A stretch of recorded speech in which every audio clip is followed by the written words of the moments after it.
सहनाववतु सहनौ भुनक्तु सह वीर्यं करवावहै तेजस्विनावधीतमस्तु मा विद्विषावहै।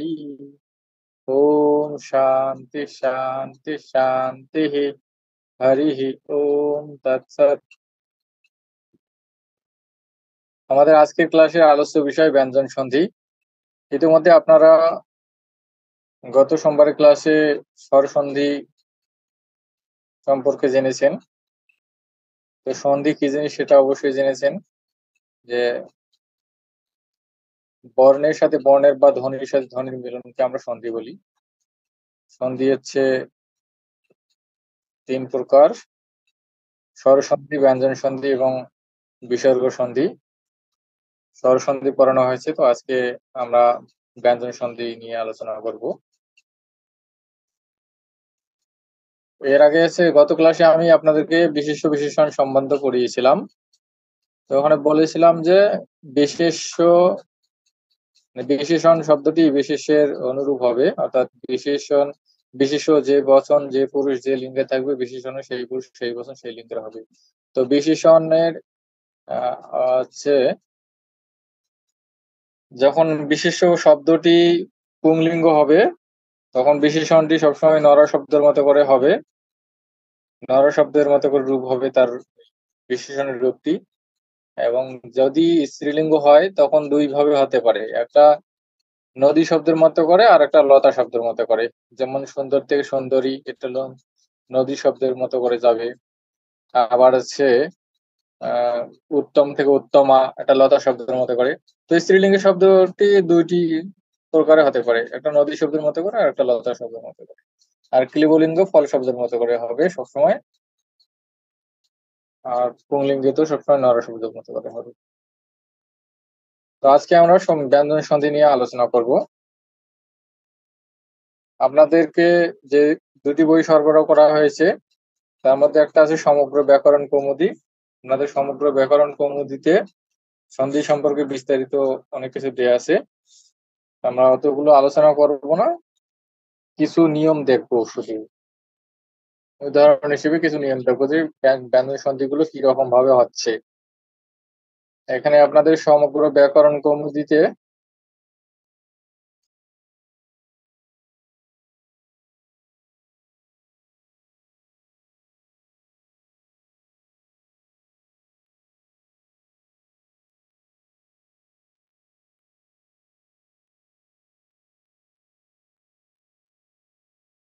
সমগ্র ব্যাকরণ কৌমুদীতে 25 পৃষ্ঠা থেকে শুরু হয়েছে ব্যঞ্জন সন্ধি।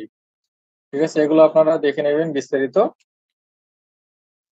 আমি শুধু আপনাদেরকে কিছু নিয়ম দেখাবো যে কিরকম ভাবে ব্যঞ্জন সন্ধিগুলো হচ্ছে। আর সন্ধি হচ্ছে এরকম মুখস্থির বিষয় না, সন্ধিগুলো চর্চা করতে হবে, বেশি বেশি শব্দ জানতে হবে, চর্চা করতে হবে, তাহলে এগুলো আয়ত্তে আসবে। তো এখানে দেখুন কিছু, আগে আমরা জেনে নিই ব্যঞ্জন সন্ধি কাকে বলা হয়। ব্যঞ্জনে স্বরে বা ব্যঞ্জনে ব্যঞ্জনে যে সন্ধি হয় তাকে ব্যঞ্জন সন্ধি বলে। ব্যঞ্জন সন্ধির অপর নাম হল সন্ধি, অর্থাৎ ব্যঞ্জন সন্ধি যেটা আছে সেটাকে আমরা হল সন্ধিও বলতে পারি। তো ব্যঞ্জন সন্ধি যেটা বলা হচ্ছে ব্যঞ্জনে স্বরে ও ব্যঞ্জনে ব্যঞ্জনে যে সন্ধি হয়, দেখা গেল যে কোনো একটা শব্দ বা শব্দাংশের শেষে ব্যঞ্জন আছে, যেমন হচ্ছে এদিকে আমরা দেখছি যে এখানে দেখুন মহৎ, শেষে ত আছে তয় হলন, ঠিক আছে, এটা কিন্তু ব্যঞ্জন।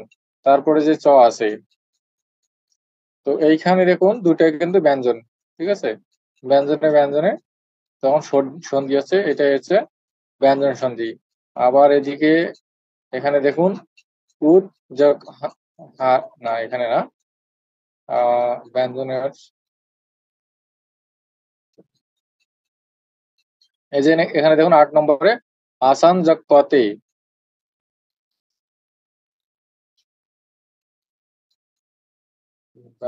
একটু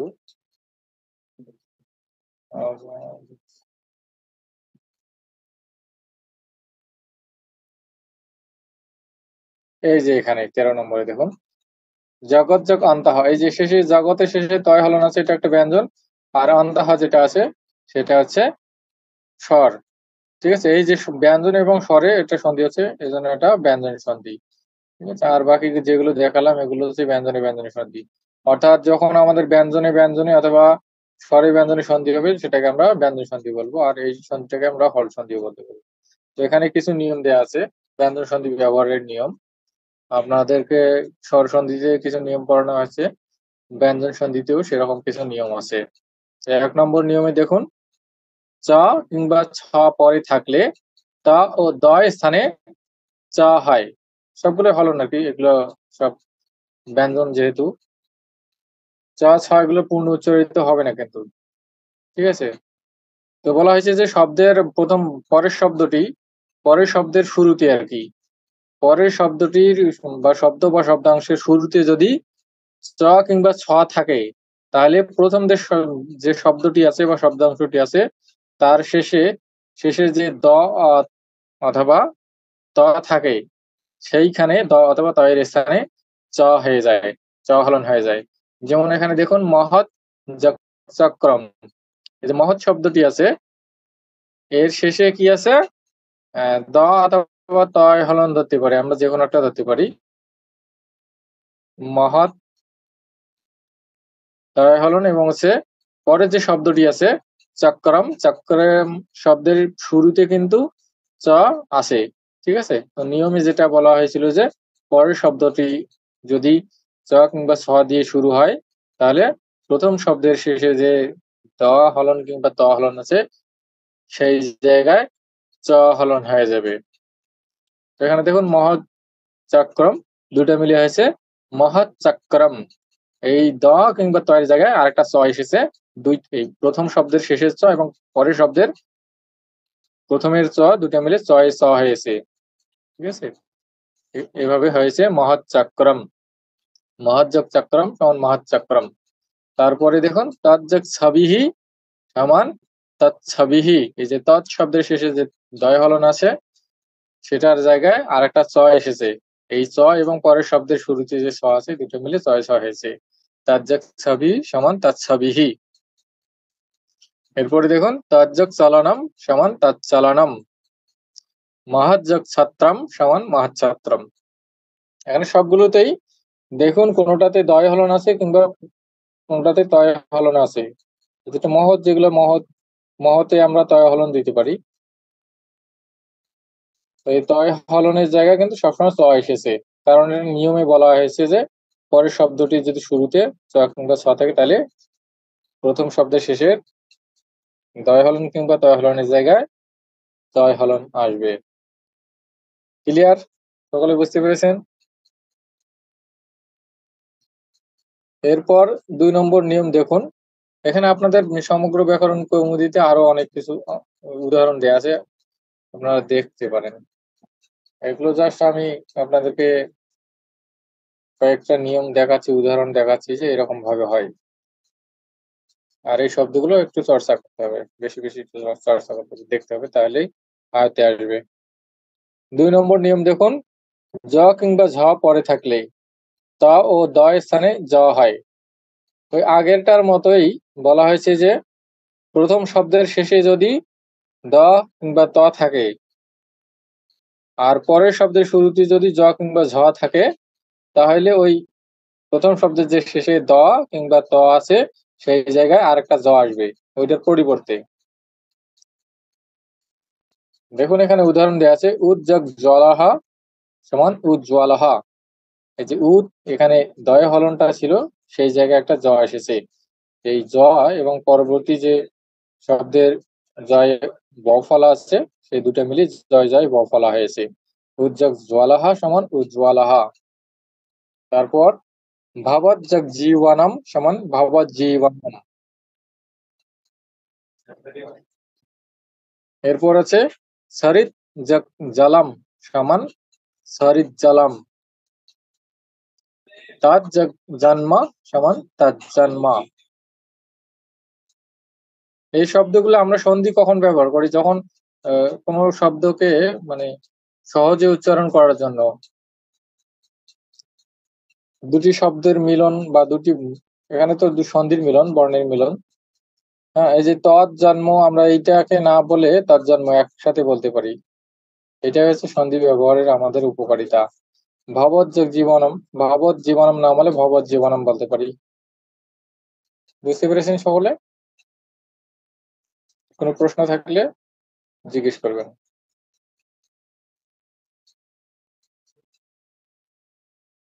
এগুলো আপনারা দেখে নেবেন একটু। এখানে সমগ্র ব্যাকরণ কৌমুদীতে আরো অনেক উদাহরণ দেওয়া আছে, এগুলো দেখে নেবেন কিভাবে হচ্ছে। সে যখন গল্প বা কথোপকথন পড়বো, তখন যদি কোনো শব্দ এরকম আসে তখন সেটা ভেঙে ভেঙে দেখবো আমরা। এরপর 3 নম্বর নিয়ম দেখুন, ওই একই রকম আর কি। মহাশয়, একটা প্রশ্ন ছিল। হ্যাঁ বলুন। আচ্ছা, বলছি এটা আপনার এই যে উদ্যোগ জল, ঠিক আছে, উজ্জ্বল হয়েছে, তারপরে যে যতগুলো হয়েছে, তো আমরা উচ্চারণের ক্ষেত্রে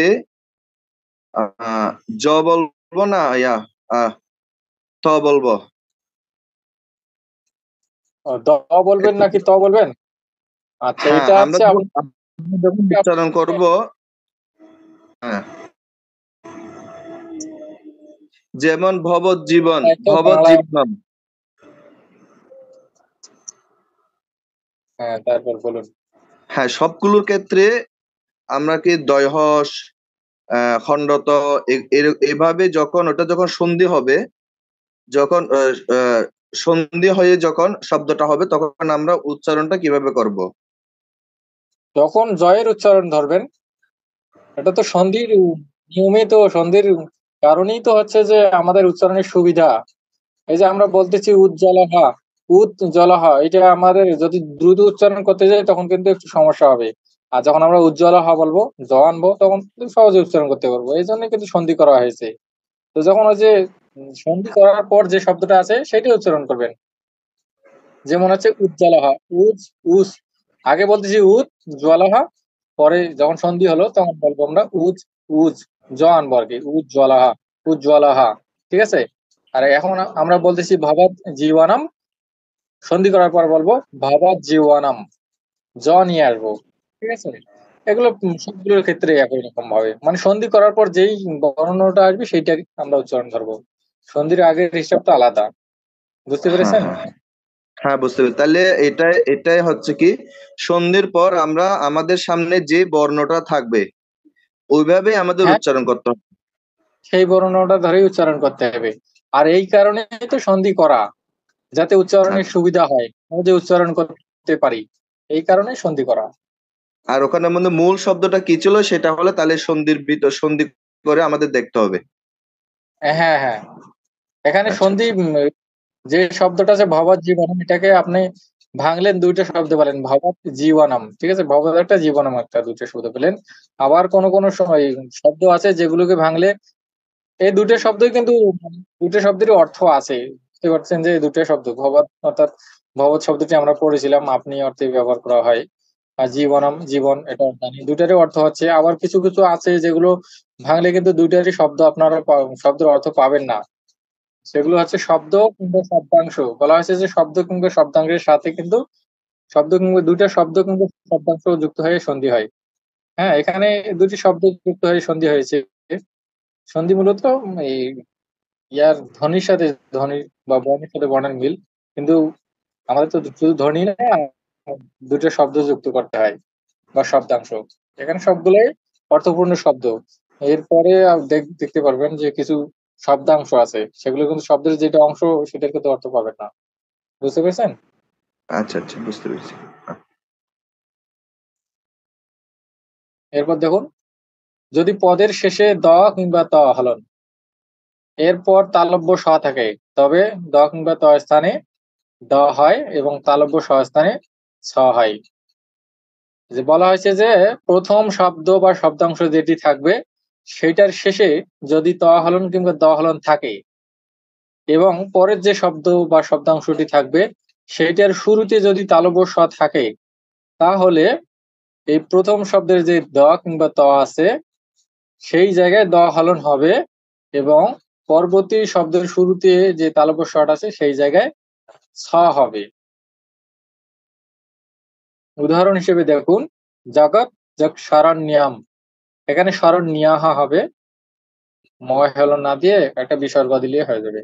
জগৎ যক শরণ্যাহা সমান জগৎ শরণ্যাহা। এটা ওই একই রকম। এখন বলতেছি যে জগৎ শরণ্যাহা, তখন সন্ধি করার পর বলবো জগৎ শরণ্যাহা। ঠিক আছে, তো উচ্চারণের সুবিধার্থে আর কি। জগৎ শরণ্যাহা সমান জগৎ শরণ্যাহা। তারপর তৎ যক শরীরম সমান তৎ শরীরম। মহৎ যক शकटम সমান মহৎ शकटम, মহৎ शकटम। তো মহৎ একটি শব্দ, शकटम একটি শব্দ, দুটা। মহৎ মানে তো বড়, বৃহৎ। शकटम অর্থাৎ গরুর গাড়ি, মহৎ शकटम বড়, বৃহৎ গরুর গাড়ি, এরকম। বুঝতে পেরেছেন? এরপর 4 নম্বর নিয়ম দেখুন, যদি পদের শেষে তা হলন কিংবা দ হলন এরপর হ থাকে, হয় হলন থাকে, তবে দ কিংবা দ স্থানে দ হয় এবং হ স্থানে ধ হয়। এই নিয়মগুলো কিন্তু সংক্ষিপ্ত আকারে দেওয়া আছে, কোথাও বুঝতে না পারলে বলবেন, আমি বুঝিয়ে দিচ্ছি। এগুলো মানে প্রথম যেটি বলা হয়েছে সেটি প্রথম শব্দের ক্ষেত্রে, আর পরের যেটি বলা হয়েছে সেটি পরের শব্দের শুরুতে। অর্থাৎ প্রথম শব্দ বা শব্দাংশ যেটি থাকবে সেটির শেষে যদি দ কিংবা ত হলন থাকে, আর পরবর্তী যে শব্দ বা শব্দাংশটি থাকবে সেটির শুরুতে যদি হ থাকে, তাহলে এই দুইটা মিলে যখন সন্ধি হবে তখন কি হবে, তখন এই যে প্রথম যে শব্দের শেষে দ কিংবা ত হলন ছিল সেই জায়গায় দ হলন হবে, এবং পরবর্তী যে শব্দ বা শব্দাংশটি ছিল সেই যে শুরুতে হয়ের স্থানে ধ হবে। দেখুন এখানে প্রথম শব্দ বা শব্দাংশ যেটি আছে উদ, তারপরে যে দেয়া আছে হতাহা, দুটা মিলে উদ্ধতাহা। উদ হতাহা সমান উদ্ধতা, উদ যোগ হতাহা সমান উদ্ধতা। এখানে উদ একটি উপসর্গ আর হতাহা একটি শব্দ, হন থেকে হতাহা হয়েছে, তাহলে দুটো মিলে কি হলো উদ্ধতাহা। এরপর উদ যোগ হারাহা সমান উদ্ধারাহা। এই যে হটা কিন্তু পরে আর থাকতেছে না, ধ হয়ে যাচ্ছে। উদ হারাহা না বলে উদ্ধারাহা বলতেছি। উদ যোগ হারাহা সমান উদ্ধারাহা। এরপর দেখুন, মহৎ যোগ হাসানম সমান মহদ্ধাসানম। মহৎ একটি শব্দ, হাসানম একটি শব্দ। হাসানম অর্থাৎ হাসি, হাসা। মহৎ যোগ হাসানম সমান মহদ্ধাসানম। উদ যোগ হারানাম সমান উদ্ধারানম। বুঝতে পেরেছেন সকলে কিভাবে হচ্ছে সন্ধিগুলো? দয়ের স্থানে দ কিংবা তয়ের স্থানে দ আসতেছে, এবং যে পরবর্তী শব্দের শুরুতে যে হ থাকতেছে সেই জায়গায় হয়ের পরিবর্তে ধ আসছে।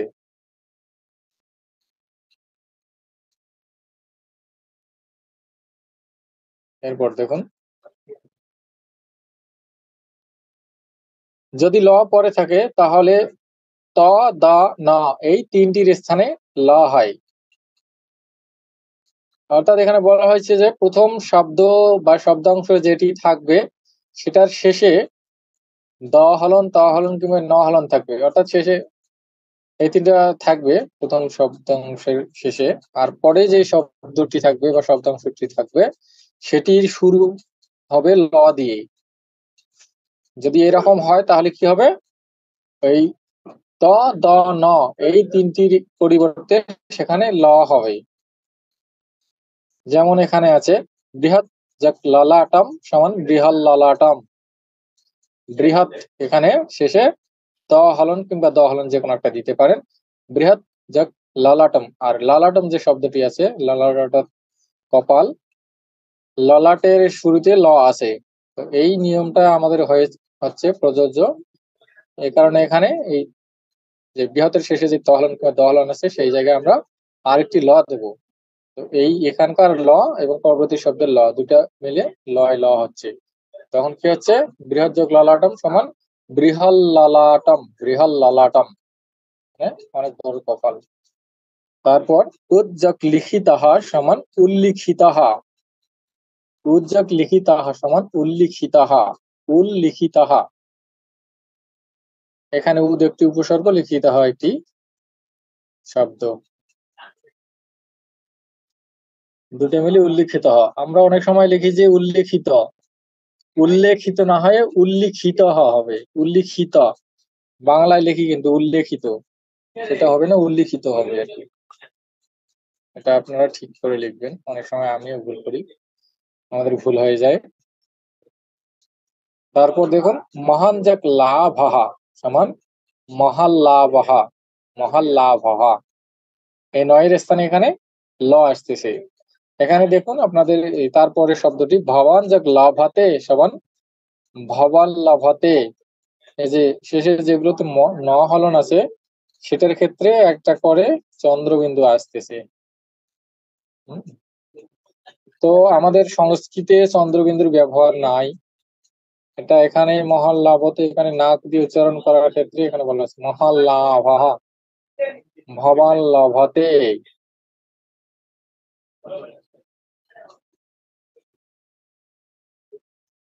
এখানে এই শব্দগুলো একটু কঠিন। এই যেখানে উল্লিখিত, বিহল ললাটম, এরা তো বোঝা গেছে, সবাই বুঝতে পেরেছেন যে উল্লিখিত হ, লিখিত হ, এটা লিখ ধাতু সাথে ত প্রত্যয় যুক্ত হয়েছে, লিখিত হ। তপটা আপনাদেরকে পড়ানো হয়নি। তারপর যে লাভ হওয়া, এগুলোতেও এরকম ভাবে আছে, আমার প্রত্যয় যুক্ত একটা আছে। কোশ্চেন আছে। হ্যাঁ বলুন। আচ্ছা, ওই যে চন্দ্রবিন্দুর সংস্কৃত উচ্চারণ নিয়ে কি একটা যেন বললেন, শুনতে পারিনি ভালো করে, কেটে গেছিল, আবার একটু বলছিলাম বলবেন? বলছিলাম যে সংস্কৃতে আমাদের চন্দ্রবিন্দু ব্যবহার নেই। এজন্য আচ্ছা, যখন মানে আমরা হ্যাঁ, দেবনাগরী হ্যাঁ, হরফে যখন, তখন কিন্তু এই যে এই চন্দ্রবিন্দুটি আমরা দিতে পারছি না, ঠিক আছে না? সেখানে বাংলা আমরা দিয়েছি। আচ্ছা, তাহলে কি চন্দ্রবিন্দুর উচ্চারণটা এখানে হবে না? না, চন্দ্রবিন্দু উচ্চারণ না দিলে চলবে। আচ্ছা, তাহলে এই যে এই ওয়ার্ডটা মানে ভবাল লাভাতে, তাহলে এটা কি এখানে কোনো মানে মানে চন্দ্রবিন্দু উচ্চারণ করতে হবে না, জাস্ট নর্মালি বলবো যে ভবাল লাভাতে, এভাবেই বলবো? ভবাল্লাভাতে।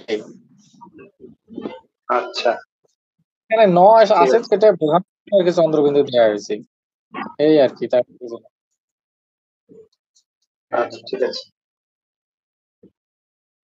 তারপর এখানে 6 নম্বর নিয়ম দেখুন, যদি চ কিংবা ছ পরে থাকে তাহলে পদের অন্তঃস্থিত ন স্থানে অনুস্বার হয় এবং চ স্থানে তালব্য শ চ ও ছ স্থানে তালব্য শয় ছ হয়। দেখুন এখানে নিয়মটা কি বলা হয়েছে, যদি চ কিংবা ছ পরে থাকে, অর্থাৎ পরে যে শব্দ অংশটি থাকবে বা শব্দটি থাকবে সেইটার শুরু হবে চ কিংবা ছ দিয়ে। আর এই যে বলা হচ্ছে তাহলে পদের অন্তঃস্থিত ন স্থানে, এই যে পদের অন্তঃস্থিত ন বলছে ওই আগেরটার মতো আর কি, প্রথম শব্দের শেষে ন যদি থাকে, প্রথম শব্দের শেষে যদি ন হলন থাকে এবং পরের শব্দটি যদি চ কিংবা ছ দিয়ে শুরু হয়, তাহলে এই নিয়মটা হবে। তাহলে কি হবে, ন স্থানে অনুস্বার হবে, আর ন স্থানে অনুস্বার হবে এবং যে তালব্য শটি আছে সেই জায়গায় চ যদি থাকে, যদি চ দিয়ে শুরু হয় পরের শব্দটি, তাহলে সেখানে তালব্য শয় চ হবে, আর যদি ছ দিয়ে শুরু হয় তাহলে সেই জায়গায় তালব্য শয় ছ হবে। এখানে দেখুন উদাহরণ আছে, হাসান যাক চলিতাহা সমান হাসাংস চলিতাহা, হাসাংস চলিতাহা, হাসাংস চলিতাহা, হাসাংস চলিতাহা। মহান যাক ছেদাহা সমান মহাংস ছেদাহা। পশ্যাং যাক চকিতাহা সমান পশ্যাং চকিতাহা। ধাওয়ান যাক ছাগাহা সমান ধাবাংশ ছাগাহা।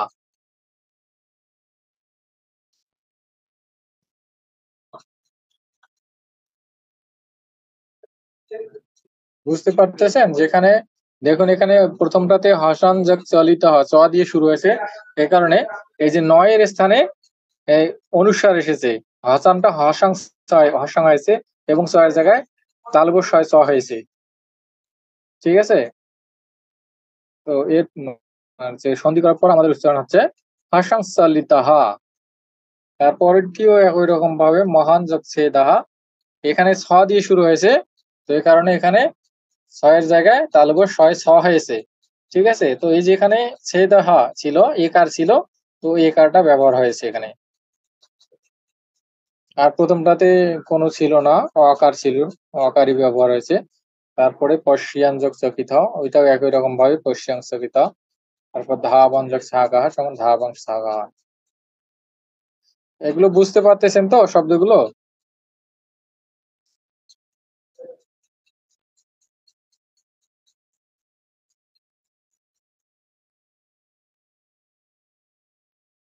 হাসান যোগ চলিত সমান হাসাং চলিত হ। এখানে হাসান, এখানে শত্রু প্রত্যয় আছে, আপনাদের পড়ানো হয়নি শত্রু প্রত্যয়। হাসতে হাসতে চলিত হ, হাসতে হাসতে যাচ্ছিলেন, হাসতে হাসতে যাওয়া। মহান যোগ সে দাহ, মহান সে দাহ। মহান শব্দটা তো আপনারা জানেন, সে দাহ কাঠ কেটে ফেলা, সেটাও জানেন। মহান সে দাহ অনেক বড় ধরনের ছেদ। পশ্চিয়ান চকিত হওয়া মানে দেখে, দেখতে দেখতে চকিত হওয়া, দেখা মাত্রই দেখে মানে চকিত, অবাক হওয়া যাবে, চমকে যাওয়া। ধাবন ছাগা, ধাবাং ছাগা মানে ধাবমান ছাগ, ছাগল দৌড়ানো অবস্থায় যে ছাগল বলা হয়েছে সেটাই ধাবাং ছাগা, ধাবমান ছাগল। বুঝতে পারছেন তো?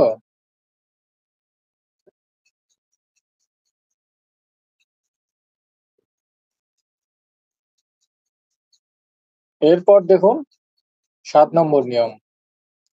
বলা হয়েছে যদি ট কিংবা ঠ পরে থাকে তাহলে পদের অন্তঃস্থিত ন স্থানে অনুস্বর হয় এবং ট স্থানে মূর্ধন্য শয় ট ও ঠ স্থানে মূর্ধন্য শয় ঠ হয়।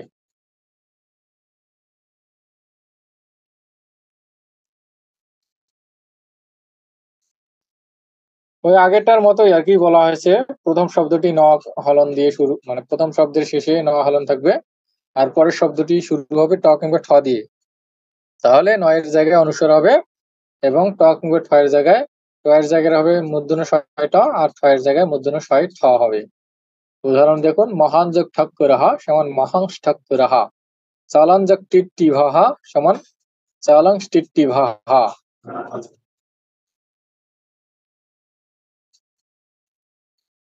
বোঝা গেছে?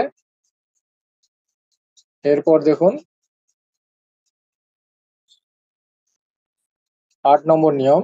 যে বর্গের বর্ণ পরে থাকে পদমধ্যস্থিত ন স্থানে সেই বর্গের পঞ্চম বর্ণ হয়।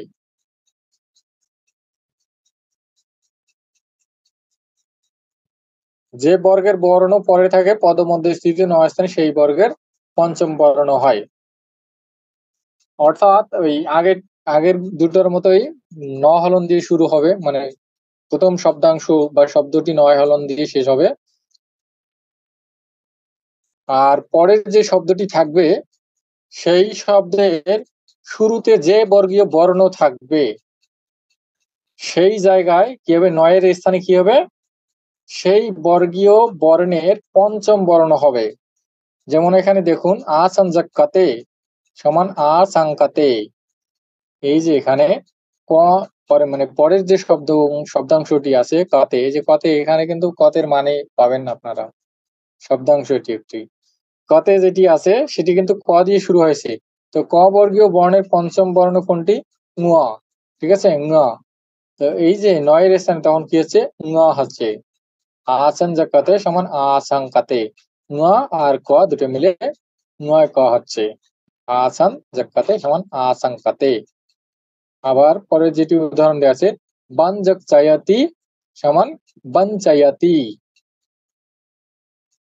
এই যে এখানেও একই রকম ভাবে আছে, চ দিয়ে শুরু হয়েছে, তো চ বর্গীয় বর্ণের পঞ্চম বর্ণ কোনটি? নিয়া, নিয়া। ঠিক আছে, তো নিয়ায় চ, নিয়ায় চ। এখানে দেখুন নয়ের স্থানে কিন্তু নিয়া হয়েছে, আর পরবর্তী যে চ আছে দুটা মিলে নিয়ায় চ হয়েছে। তো বন যোগ চয়তি দুটা মিলে হয়েছে বনচায়াতি, অর্থাৎ বঞ্চনা করা, চিট করা, চিটিং। তারপরেরটিও আছে একই রকম ভাবে, বানজাকটায়াতি সমান বনটায়াতি, বনটায়াতি। এই যে এখানে দেখুন পরের যে শব্দাংশটি আছে সেটি শুরু হয়েছে ট দিয়ে। তো ট বর্গীয় বর্ণের পঞ্চম বর্ণ হচ্ছে আমাদের মূর্ধন্য ন। তো এই জন্য বর্ণের যে নয় আছে সেই জায়গায় আমাদের দন্ত নয়ের জায়গায় মূর্ধন্য ন হয়েছে, এবং মূর্ধন্য ন আর ট দুটা মিলে একসাথে হয়েছে, মূর্ধন্য নয়টা হয়েছে। তাহলে কি হচ্ছে বনযোগ টয়াতি সমান বনটায়াতি। এরপরে একই রকম ভাবে রঞ্জক জায়াতি সমান রঞ্জায়াতি। এই যে জ যেটি বর্ণ, জ বর্গীয় চ ছ জ জ, এই চ বর্গীয় বর্ণ আর কি। তো চ বর্গীয় বর্ণে পঞ্চম বর্ণ ঞ, ঞ আর জ দুটো মিলে ঞায় যা। রঞ্জক জায়াতি সমান রঞ্জায়াতি, অর্থাৎ রঞ্জন করা, যুদ্ধে জয় করা, কিংবা হচ্ছে রং রঞ্জন করা অর্থাৎ কালার করা। বুঝতে পেরেছেন সকলে?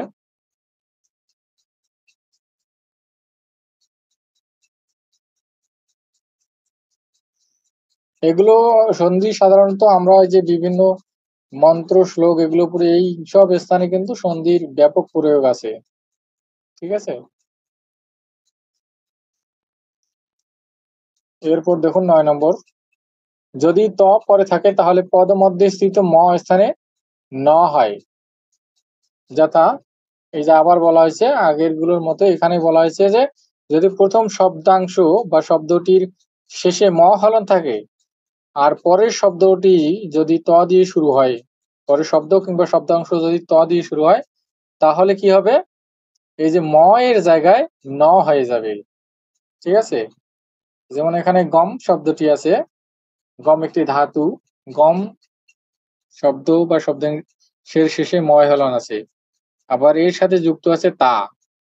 তো এই যে পরে তা যুক্ত আছে, বলা হচ্ছে যদি ত দিয়ে শুরু হয় পরের শব্দাংশটি, তাহলে ময়ের স্থানে ন হবে। এই কারণে গম যোগ তা সমান গন্তা হয়েছে। এই যে এখানে গম শব্দের, গম একটি ধাতু, আর পরে যে শব্দাংশ যুক্ত আছে সেটা হচ্ছে তা। এই তা এর কোনো অর্থ নেই। ঠিক আছে, তো দুইটা মিলে হয়েছে গন্তা। এরপর গম যোগ তব্যম সমান গন্তব্যম, অর্থাৎ যাওয়া উচিত।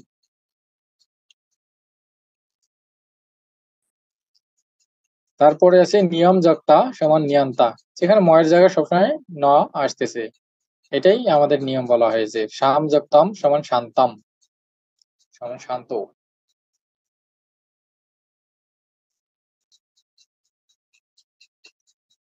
এরপর দেখুন 10 নম্বর নিয়ম,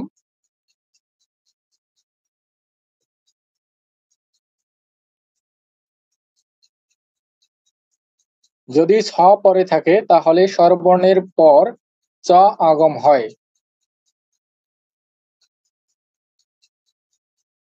এখানে কিন্তু ওই যে এখন স্বরের সাথে ব্যঞ্জনের সন্ধি হচ্ছে, দেখুন বলা হচ্ছে যে প্রথম শব্দটির শুরুতে যদি স্বর থাকে, যেমন এখানে প্রথম উদাহরণ দেখুন অবা, অ আসতেছে অর্থাৎ শেষে স্বর আছে, অর্থাৎ এটা হচ্ছে স্বর। 10 নম্বর নিয়মে কি বলা হয়েছে, বলা হচ্ছে যদি ছ পরে থাকে তাহলে স্বরবর্ণের পর চ আগম হয় এবং চ ও ছ মিলে চয় ছ হয়। যথা, দেখুন এখানে নিয়ম দেওয়া আছে, স্বরবর্ণের পর অর্থাৎ প্রথম যে শব্দাংশটি থাকবে বা শব্দটি থাকবে সেইটার শেষে স্বর থাকবে, আর পরবর্তী যে শব্দ বা শব্দাংশটি থাকবে সেটি চ দিয়ে ছ দিয়ে শুরু হবে। তাহলে কি হবে, প্রথম শব্দাংশের শেষে একটি চ এর আগম হবে, আর ওই চ আর পরবর্তী ছ দুটো মিলে ছয় ছ হবে।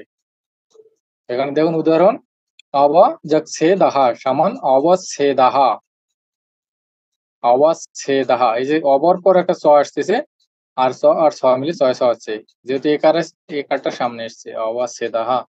আবার পরিজৎসাদাহা সমান পরিচ্ছাদাহা, এই যে পরি এটা শেষে রস্যই আছে অর্থাৎ স্বর আছে, এরপরে যে শব্দাংশটি আছে সেটি শুরুতে ছ আছে। তো নিয়ম অনুযায়ী এখানে পরি এর পর একটা চ আগম হয়েছে, আর ওই চ আর পরবর্তী শব্দের শুরুতে যে ছটি আছে দুটা মিলে ছয় ছ হয়েছে। এখানে পরিযোগ ছাদাহ সমান পরিচ্ছাদাহ অর্থাৎ পোশাক। এরপর আছে বৃক্ষা যোগ ছায়া সমান বৃক্ষাচ্ছায়া। বৃক্ষা যোগ ছায়া সমান বৃক্ষাচ্ছায়া। এখানেও একই রকম ভাবে অয়ের পর একটা ছয়ের আগম হয়েছে, ছ আর ছ মিলে ছয় ছ হয়েছে বৃক্ষাচ্ছায়া। সীতা যোগ ছাত্রাম সমান সীতা ছাত্রাম। এখানেও একই রকম আর কি। সীতা এখানে অ আছে, এর পরবর্তী যে শব্দটি এসে সেটা ছ দিয়ে শুরু হয়েছে, এই কারণে সীতা এরপর একটি ছ এর আগম হয়েছে, আর ওই ছ এবং পরবর্তী শব্দের ছ দুটো মিলে ছয় ছ হয়েছে সীতা ছাত্রাম অর্থাৎ হোয়াইট আমব্রেলা, সাদা ছাতা। বুঝতে পেরেছেন সকলে? কারো কোনো জিজ্ঞাসা?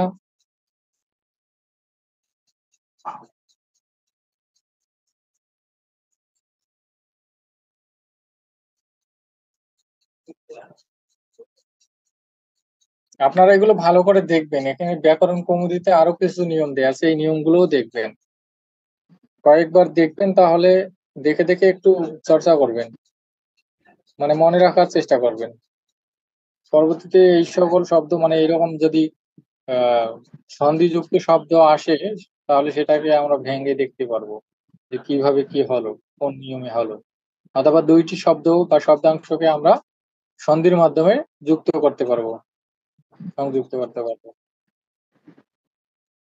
তারপরে 11 নম্বর নিয়মে দেওয়া আছে, যদি স্বরবর্ণ বর্গের তৃতীয় ও চতুর্থ বর্ণ অথবা ইয়া, রা, লা, ওয়া, হা পরে থাকে তাহলে পদের অন্তঃস্থিত ক স্থানে গা হয়। কি বলছে? বলছে প্রথম যে শব্দটি থাকে বা শব্দাংশটি থাকে সেটির শেষে কি থাকে? ক থাকে, এবং পরবর্তী যে শব্দ বা শব্দাংশটি থাকে সেটার শুরুতে স্বরবর্ণ থাকে অথবা বর্গের তৃতীয় ও চতুর্থ বর্ণ থাকে। যেমন ক বর্গীয় তৃতীয় বর্ণ হচ্ছে গ, আর চতুর্থ বর্ণ কি হচ্ছে ঘ। একই রকম ভাবে চ বর্গীয় বর্ণের তৃতীয় বর্ণ কি হচ্ছে জ, চতুর্থ বর্ণ ঝ আছে। এই সকল বর্ণ যদি থাকে অথবা ইয়া, রা, লা, বা, হা থাকে অথবা স্বরবর্ণ থাকে তাহলে প্রথম যে শব্দ বা শব্দাংশটি আছে সেটার শুরুতে যে মানে শেষে যে ক আছে কয় সেই জায়গায় গয় হলন হবে, অ হলনের স্থানে গ হলন হবে। উদাহরণ দেখুন এখানে, দিক যাক আন্তাহা সমান দিগান্তাহা। এই যে এখানে দেখুন দিক, যে দিক শব্দের শেষে কিন্তু কয় হলন আছে, আর পরবর্তী শব্দটি শুরু হয়েছে অ দিয়ে, বলা হয়েছে যদি স্বরবর্ণ থাকে, এই কারণে এখানে কি হয়েছে কয়ের স্থানে গ হয়েছে। তো এখানে দেখুন দিক যেটি শব্দ ছিল সেটার শেষে কিন্তু মানে কয়ের নিচে হলন ছিল, আর সন্ধির পর যে শব্দটি হলো সেটার শেষে কিন্তু হলন নেই। কেন হলন নেই? কারণ হচ্ছে শেষের যে শব্দ অংশটি ছিল অন্তহা, এটার শুরুতে অ ছিল, এই জন্য গ এর গ, গয় হলন আর অ দুটো মিলে গ হয়েছে, পূর্ণ একটা গ উচ্চারণ হয়েছে। ঠিক আছে?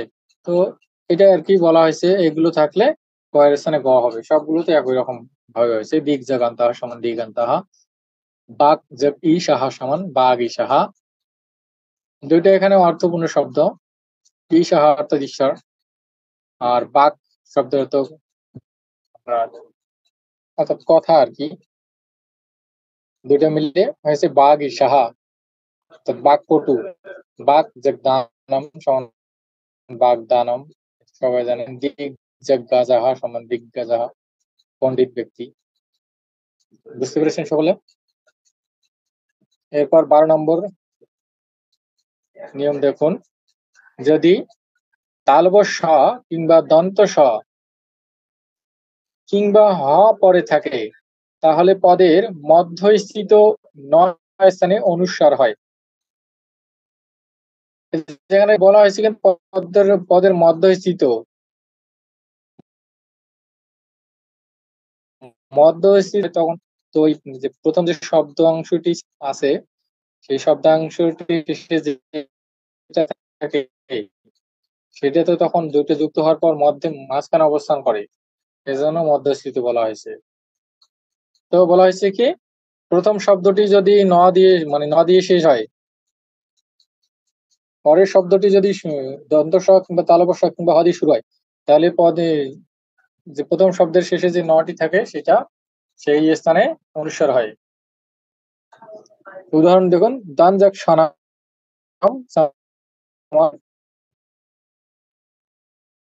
দাং সানাম, রান যাক হাতে সমান রাং হাতে, মিমান যাক সাতে সমান মিমাং সাতে। বুঝতে পেরেছেন সকলে? কারো কোনো জিজ্ঞাসা?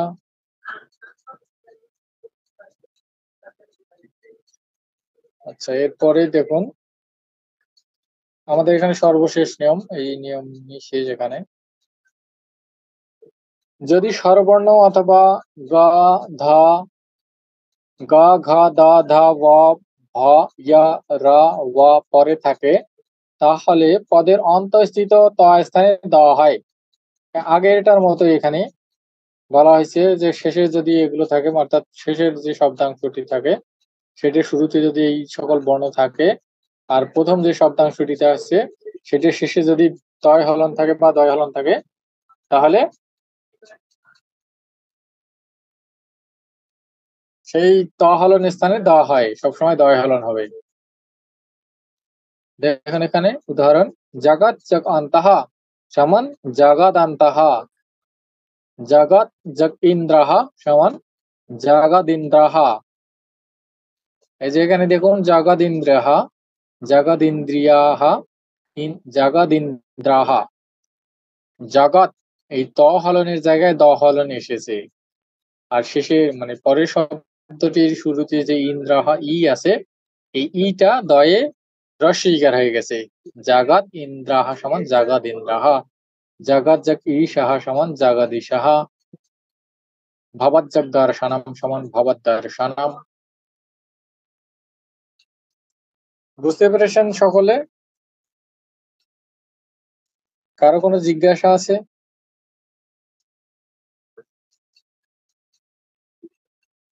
আমাদের ব্যঞ্জন সন্ধির নিয়ম আজকে এখানেই আর কি, এই পর্যন্তই। আচ্ছা, আমার একটা জিজ্ঞাসা আছে। হ্যাঁ বলুন। আচ্ছা, আমরা যখন বলি যে জগদম্বা, তখন এইটাও কি এই 13 নম্বর নিয়মের অন্তর্ভুক্ত? জগৎ যোগ অম্বা জগদম্বা, এরকম কি? হ্যাঁ, একই রকম ভাবে হয়েছে, জগৎ যোগ অম্বা। এর আগে আমি একই ক্লাসে আপনাদেরকে কথোপকথন যখন পড়িয়েছিলাম বলেছিলাম, অম্বা শব্দটি দিয়েছিলাম আকারান্ত স্ত্রীলিঙ্গ, অম্বা শব্দ, অম্বা শব্দের অর্থ মা। ঠিক আছে, হ্যাঁ। একই রকম জগৎ শব্দের অর্থ আমরা জানি, জগৎ যোগ অম্বা সমান জগদম্বা। একই রকম ভাবে হয়েছে, এইটা নিয়মের মতোই হয়েছে। ঠিক আছে, সেম নিয়ম।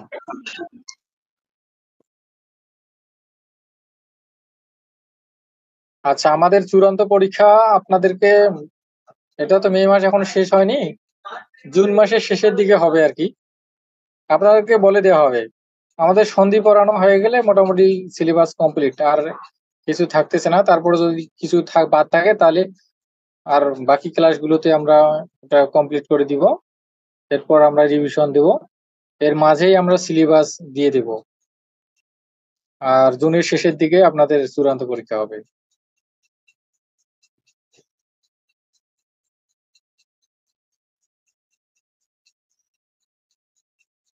তো এই হলো আমাদের ব্যঞ্জন সন্ধি। আপনারা ব্যাকরণ কৌমুদীতে নিয়ম আছে আরো, ওগুলো আপনারা একটু দেখে নেবেন। যদি কোথাও বুঝতে সমস্যা হয় তাহলে নক দিয়ে, এগুলো একটু বেশি বেশি করে দেখবেন, প্র্যাকটিস করবেন। সবই তো চর্চার বিষয়, চর্চা ছাড়া কোনো কিছুই মনে থাকবে না বা আয়ত্ত হবে না, এই আর কি। তো আজকের ক্লাস এ পর্যন্তই। আর কারো কোনো জানার কিছু আছে থাকলে জিজ্ঞেস করতে পারেন, না হলে ক্লাস শেষ করে দেবো।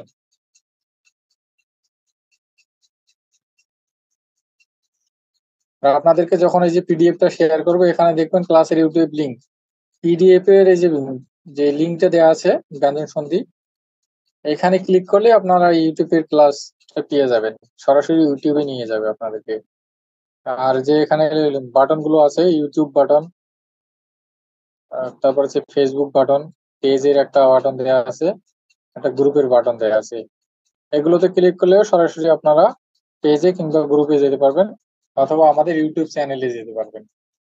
ঠিক আছে, আর ক্লাসের যে লিঙ্কটা আছে এটাতে ক্লিক করলে সরাসরি ক্লাসে যেতে পারবেন।